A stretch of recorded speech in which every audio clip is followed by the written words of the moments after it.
Alamin at pag-aralan natin ang relihiyong Muslim sa pamamagitan ng pag-interview natin sa mga Muslim kung ano ang mga pinagbabawal at tradisyon sa kanilang relihiyon.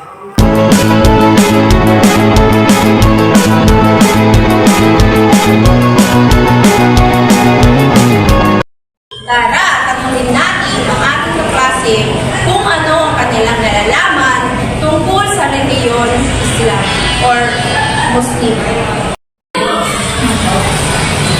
Magandang hapon po. Ano po ba ang iyong pangalan? Ako po si Laika Baker.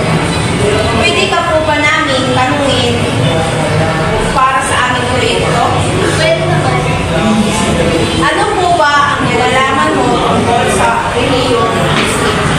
Lagi po silang nakasuot ng hijab at bawal po silang lumabas ng bahay dahil hindi po yun.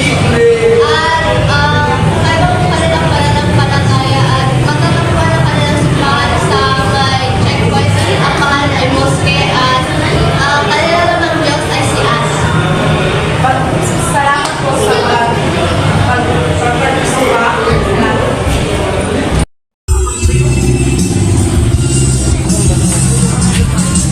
Dito sa Boulevard, madaming nagtitinda upang may makain sila at upang matustusan ang pangangailangan ng kanilang pamilya. Paghahanap buhay nila ito kaya madaming mga Muslim ang nagtitinda sa Boulevard. Tara at ating pasyalin ang Boulevard.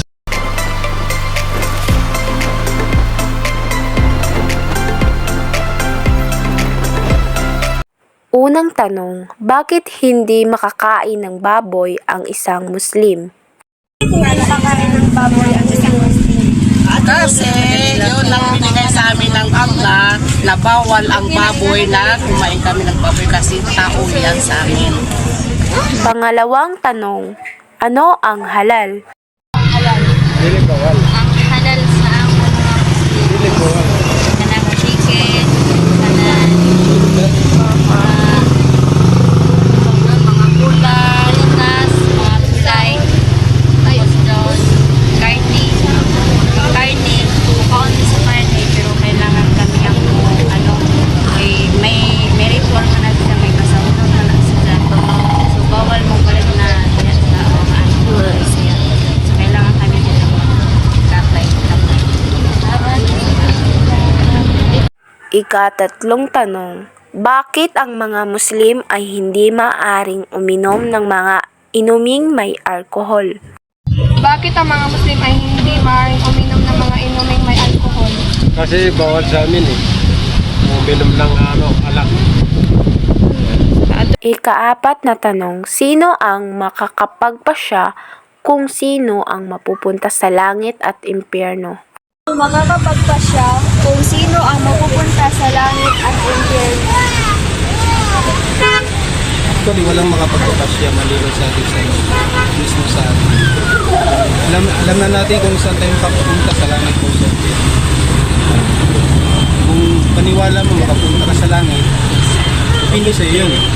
Kung gusto mo na makapunta sa impyerno, hindi sa iyo yun. Depende lang sa gawain mo. Bawa, kung magawa ka ng masama, ayun mo. Kung magawa ka naman ng mabuti, mapasyalan. Pero may mga may mga bawa, punta ka sa langit, may mga judgment pa yan. Hindi yan actually kung magawa ka ng mabuti, sa langit, may judgment pa.